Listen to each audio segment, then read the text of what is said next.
पहले तो मैं इंट्रोडक्शन करा दूं। मेरा नाम लालजी राय का है और मैं राष्ट्रीय पशुपालक संघ का अध्यक्ष हूं और हमने एक DNT समिति बनाई है, उसका भी मुझे अध्यक्ष बनाया गया है। मेरे साथ में रतन नाथ जी कालबेलिया है जो विमुक्त घुमंतु अर्ध घुमंतु परिषद के अध्यक्ष हैं और हमारी समन्वय समिति के उपाध्यक्ष हैं। मेरे साथ में चेतन गिरी जी हैं जो हमारे बंजारा समाज के बहुत बड़े संत हैं, सबके संत हैं। मेरे साथ में लक्ष्मण जी हैं जो हमारे लक्ष्मण नाथ जी हैं जो हमारे लांबिया मठ के हमारे महात्मा हैं, महाराज हैं। मेरे साथ में गीता बहन है। सर वो नाम सब इंट्रोड्यूस कर दूं। ये तो ज्ञापन में सबके नाम आ चुके हैं। ठीक है, और हमें पता भी ज्ञापन ले लेंगे। ज्ञापन है ना, ले लिया हमने। ठीक है, आप तो जो आज मांग क्या है वो बताओ। इतनी लंबी बात चली। एक मिनट रुको सर। आज आप यहाँ ज्ञापन देना है, क्या प्रमुख मांगे? आज का हमारा जो ज्ञापन का एक मुद्दा ये था कि जो DNT नीति सरकार ने बनाई है उसमें उन्होंने बहुत सारी विसंगतियां रखी हैं। सभी जाति के उपनामों को, पर्यायवाची नामों को शामिल नहीं किया, इसलिए एक बहुत बड़ा वर्ग इस जो बेनिफिट से वंचित रह जाएगा। This is our first. हमने एक 9 सूत्री मांग पत्र बनाया जिसमें पहला ये रखा है कि 10% अलग से रिजर्वेशन रहना चाहिए। अभी सुप्रीम कोर्ट ने डिसीजन दिया रिजर्वेशन विद इन रिजर्वेशन, आरक्षण के भीतर आरक्षण, इसलिए सभी जो जातियां हैं वो रिजर्व कैटेगरी में है, कोई OBC में है, कोई ST में, कोई SC में, तो सबको मिला करके अलग से 10% देना चाहिए। एक हमने मांग रखी है कि जो म्यूनसिपल बॉडीज है, पंचायत हैं, उसमें 10% जो उनको सीट दी जानी चाहिए। 10% मैं क्यों बोल रहा हूँ, क्योंकि राजस्थान में DNT कम्युनिटी का प्रतिशत 15% है, इसलिए हम तो 10% मांग रहे हैं। थर्ड जो मैं मांग रहा हूँ, शिक्षा के लिए 10% खर्च हो और 1000 बच्चों को विदेश में शिक्षा के लिए भेजा जाना चाहिए। एक और मैं बात बताना चाहता हूँ जो मैंने अंदर भी बताया कि हम लोग ये आंदोलन की शुरुआत कर रहे हैं। ये हमारा फर्स्ट एजिटेशन है, लास्ट नहीं है, इसलिए सीरीज एजिटेशन करेंगे और जब तक हमारी 9 मांगों को नहीं माना जाएगा तब तक हम रुकेंगे नहीं। कलेक्टर साहब को पर्टिकुलरली मैंने बोला है कि ये जो ज्ञापन दिया है, यदि सरकार डंपिंग ग्राउंड में फेंकेगी, कूड़ेदान में फेंकेगी, तो ये हमारे लिए बहुत सीरियस होगा। इसका मतलब सरकार उदासीन नहीं है और हम इस आंदोलन को छोड़ेंगे नहीं। जोधपुर जाएंगे, सिरोही जाएंगे, जालोर जाएंगे, राजस्थान के हर डिस्ट्रिक्ट में जाएंगे और लास्ट में जयपुर कूच करेंगे। और सरकार को इस बार हमें बताना है कि ये जो 32 जातियां हैं ये कमज़ोर नहीं है, बहुत बड़ी ताकत है समाज की। अभी तक जिन सब सरकारों ने की उपेक्षा की है, लेकिन अभी हम लोग संगठित हो रहे हैं और हम लोग उपेक्षा नहीं होने देंगे और हम लोग अपने अधिकार लेकर रहेंगे।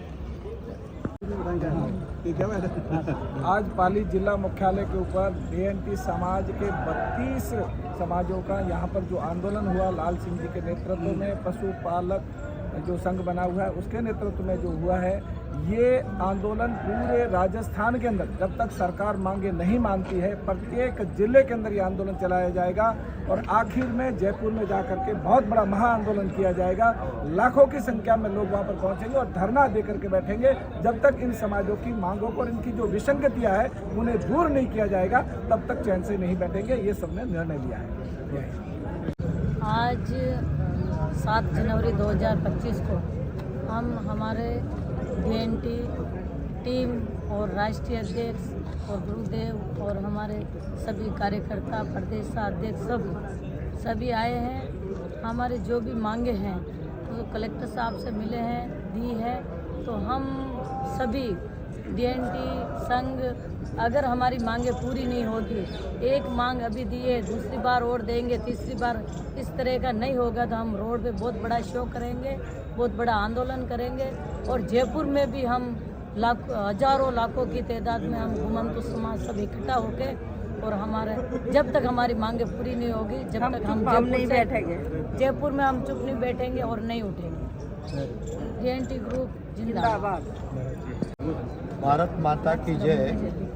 आज हम भारत की पवित्र भूमि पर खड़े हैं और भारत कृषि प्रधान देश रहा है, भारत एक धार्मिक देश रहा है, भारत सर्वे भवन्तु सुखिनः का नारा देने वाला देश रहा है। उस देश में भारतीय समाज जो पिछड़ा हुआ है ऐसी मांगे कर रहा है, और बड़े लोग जो छोटे से बड़े जाकर के नीचे वालों को नहीं देखता तब दुख होता है। तो मैं आपको बताना चाहता हूँ कि 52 भाइयों ने मिलकर के 32 में जोड़ा और 32 ने मिलकर के 9 मांग की है।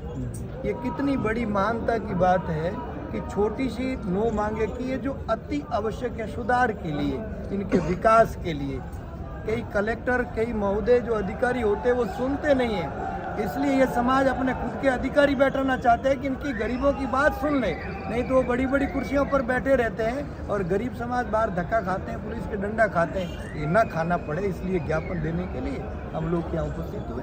हमारे बराता, हमारे संत लक्ष्मण नाथ जी भी हमारे साथ में उपस्थित हुए। हम संत हैं लेकिन शांति के साथ में ये समाज चले, उग्रता के साथ में ना चले। इसलिए आप देख भी सकते हैं, पूरा मीडिया देखेंगे तो पता चलेगा कि ना तो सड़कें जाम करने की बात कर रहे हैं, ना किसी के ऊपर टिप्पा टिप्पणी करने की बात कर रहे हैं, ना किसी के ऊपर दबाव, लेकिन दबाव उस लोगों को लिए दे रहे हैं जो सुन नहीं रहे, बहरे हैं। उनके लिए जगाने के लिए सभी लोग इकट्ठे हुए हैं। आपने बताया था कि 1 का 3 भाग कर दिया और नाम एक ही है, जैसे भारत के भी अलग अलग नाम है, लेकिन भारत के कार्य, इसका मतलब भारत, इंडिया और हिंदुस्तान वो है तो अलग अलग थोड़ी ना, नाम उनके पर्यायवाची शब्द है।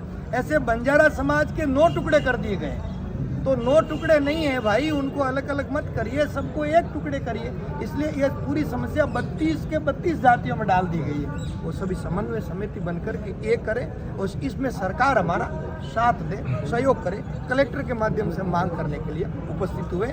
आप सभी साथी देख सकते हैं बड़े धैर्य के साथ में संत की भाषा बोल रहे हैं, उग्र आंदोलन नहीं कर रहे हैं। बहुत बहुत धन्यवाद। मैं स्वामी चैतन्य गिरी महाराज, बंजारा समाज का धर्मगुरु।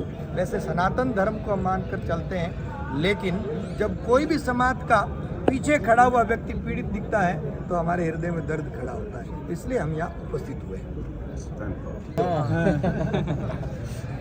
मैं आप मीडिया माध्यम से आज पाली में जो इतना बड़ा ज्ञापन कलेक्टर महोदय के यहाँ आकर के हम सब लोगों ने लाल सिंह जी के नेतृत्व में और सभी घुमंतु, अर्ध घुमंतु और सभी जातियों के प्रतिनिधि यहाँ खड़े हैं, उन सभी के नेतृत्व में जो शांतिपूर्ण तरीके से हम सब लोगों ने ज्ञापन दिया है। हमारी भी बस यही मांग है कि समय रहते सरकार चेत जाए और इन मांगों को लेकर के सरकार अपनी नींद खोल करके इन वंचित समाजों को, वंचित वर्गों को आगे लाने के लिए इनकी उम्मीदों को तेज गति से आगे कैसे किया जाए, इस प्रकार में विचार करें, सोच करें। अन्यथा ये वंचित वर्ग जो है, ये जब सामूहिक रूप से आगे आकर के खड़ा होगा तब सरकारों को झुकाने का भी कार्य करता है। प्रदेश भर में आंदोलन होगा, इसके चलते इससे पहले सरकार जग जाए और इनकी मांगों को स्वीकार कर ले। बस हम भी इस पीड़ा को लेकर के आज पाली कलेक्टर महोदय के यहाँ उपस्थित हुए हैं। बड़े शांतिपूर्वक तरीके से हम सब लोग यहाँ इकट्ठे हैं। सरकार ये मांगे स्वीकार करे और हमें पूर्ण विश्वास है कि सरकार इन मांगों को स्वीकार करके इन वंचित वर्गों को अपना हक दे करके सरकार इसमें अपना पहल कदम करेगी।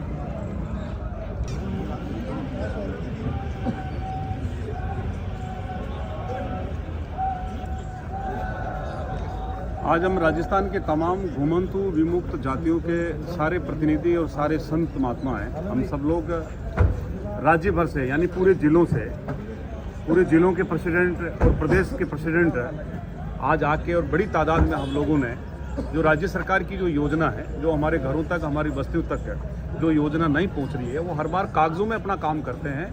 इनको देखते हुए कुछ चीज़ों में इन्होंने जो हमारे नाम है, किसके उपनाम है, जो जातियों में कुछ उपनाम है, उनको अलग अलग तरह से हम लोगों को बांट दिया गया है। उन्हें लेकर हम सरकार को एक ज्ञापन सौंपा है। अभी कुछ दिन पहले प्रेस वार्ता के माध्यम से हमने जयपुर में भी प्रेस वार्ता करके और वहाँ के जो मंत्री हैं मदन दिलेवर जी, उनको भी हमने एक ड्राफ्ट दिया है।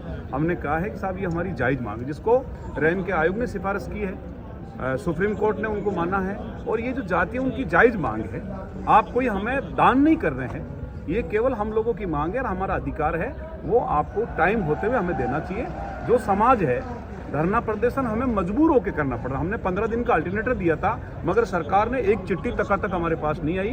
तो हमारे जो इस पूरे आंदोलन के जो अध्यक्ष हैं, हमारे बड़े भाई, और राय का रेवारी समाज जो है वो हमारा घुमंतु जातियों में सबसे बड़ा भाई है, तो हमने इनको जिम्मेदारी दी। हम सब इनके साथ लाखों की संख्या में हैं, और मैं तो सरकार को ये कह रहा हूँ कि भारत में ही तुम्हारी थू नहीं होगी, आपकी विश्व स्तर पे भी थूथू होगी, क्योंकि जो जातियां हैं जिन्होंने देश के लिए काम किया है, देश के लिए गुरिल्ला युद्ध जैसा खोला है, इन जातियों पर आप लोगों के प्रति सहानुभूति देना चाहिए। सुप्रीम कोर्ट ने कहा है, हम कोई ज़्यादा कोई बड़ी चीज़ नहीं मांग रहे हैं। जैसे गुजरात सरकार ने जिस तरह पे जो आदेश जारी किया वो करना चाहिए, जैसे मध्य प्रदेश सरकार ने किया। हमने घुमंतु जातियों के बोर्ड बना रखा, बोर्ड में एक लॉलीपॉप है। हमने कहा भाई जब इन लोगों का विकास ही करना चाहते तो घुमंतु जातियों के लिए अलग से मंत्रालय बनाना चाहिए। इन लोगों का आप चाहते हो शिक्षा से जोड़े, तो हमने हमारे भाई साहब ने जो बात रखी है, हम सब लोगों ने सोचा है कि भाई 1000 बच्चों को सरकार अपने खर्च पे बाहर विदेश में पढ़ाए। कला और कल्चर की हमारे अंदर बहुत बड़ी चीज़ है। भारत की, राजस्थान की जितनी भी जो कला और संस्कृति है, जिन विरासत को हम लोगों ने जिंदा रखा है। और आज कैमल का जो नाम है, कहीं पे भी जो बड़े बड़े लोग जब डेजर्ट में कहीं जाते हैं तो सबसे पहले डेजर्ट को आप क्लिक करोगे गूगल पे, गूगल भी नहीं जाने कैमल के नाम से कितना पैसा गूगल के मालिक को जा रहा है, और वो कैमल की रुकवाली हम लोग करते हैं। तो सरकार को टाइम होते ही मान लेना चाहिए, और अन्यथा हम लोग कह रहे हैं कि हम लाल सिंह जी के साथ एक एक सैनिक है, और हमारा एक एक खून का कतरा इस घुमंतु जाति के वर्ग के लिए होगा।